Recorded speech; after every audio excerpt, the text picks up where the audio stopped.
গরুর মাংস রাঁধা হলে মশলায় গন্ধ ভাসে, ভাতের সাথে জমে ভালো, খুশি থাকে সব পাশে। লাল ঝোলেতে নরম মাংস আলো দেয় মাছের সাথে, পরিবারের হাসি মেশে শুক্রবারের পাতে। আসসালামু আলাইকুম, সবাই কেমন আছেন? আশা করি সবাই ভালো আছেন। আমি এখানে 1.5 কেজি গরুর মাংস নিছি। প্রায় হাফ বাটি পেঁয়াজ কুচি নিয়ে নিছি। আমি এখানে 3.5 টেবিল চামচ আদা রসুন বাটা নিব। সবাই জানেন অ্যাকচুয়ালি গরুর মাংস যার যার নতুন স্টাইলে রান্না করেন, মানে যার যার স্টাইল মতো। এখানে আমি 1 চামচ লবণ, 1 চামচ হলুদের গুঁড়া, 2 চামচ মরিচের গুঁড়া, 1 চামচ জিরা গুঁড়া, 1 চামচ ধনিয়া গুঁড়া দিলাম। আর এখানে আমি যে ফল আর জয়িত্রী গুঁড়া দিয়ে দিলাম। এটা দিলে পুরো বিয়ে বাড়ির টেস্ট আসবে মাংসতে। এটা আমি খুব সুন্দর করে পানি দিয়ে গুলাই নিব, যাতে ভিতরে দানাদার কিছু না থাকে। এখানে আমি তেল বসাই দিছি, তেল গরম করতে। এখানে আমি হাফ বাটি পেঁয়াজ কুচি নিয়ে নিছি, এখানে মশলা গুলাই নিছি। এখানে আমি 2-3টা তেজপাতা, কয়েকটা জিরা, 2-3টা এলাচ আর 2টা দারচিনি দিয়ে দিছি। নিয়ে নিছি, এবার কড়াইতে দিয়ে ভেজে নিলাম।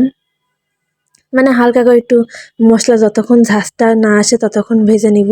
একটু মশলাটা ভাজা ভাজা করে নিয়ে এবার পেঁয়াজ কুচি দিয়ে দিলাম।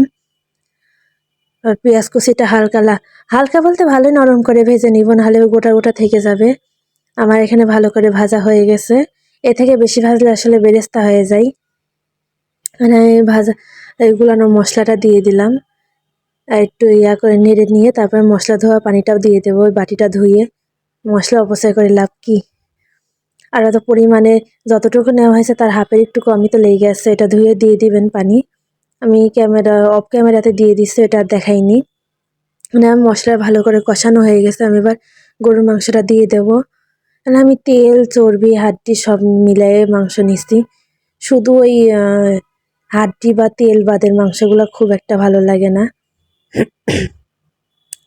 আমাদের বাসায় সবাই তেল চর্বি মিশানো মাংসটাই খাইতে বেশি পছন্দ করে। আর আমি খুব ভালো করে কষাই নিচ্ছি, প্রায় আধা ঘন্টা ধরে কষাই নিচ্ছি। এবার আমি একটু প্রেসার কুকার দিয়ে ফুটাই নিব, তাহলে নরম হবে একটু। শক্ত মাংসটা খাওয়া ঠিক না। আমি এখানে ঢালিতে পরিমাণ মতো পানি দিয়ে দেবো, দিয়ে সিদ্ধ করে নিলে আমার হয়ে যাবে।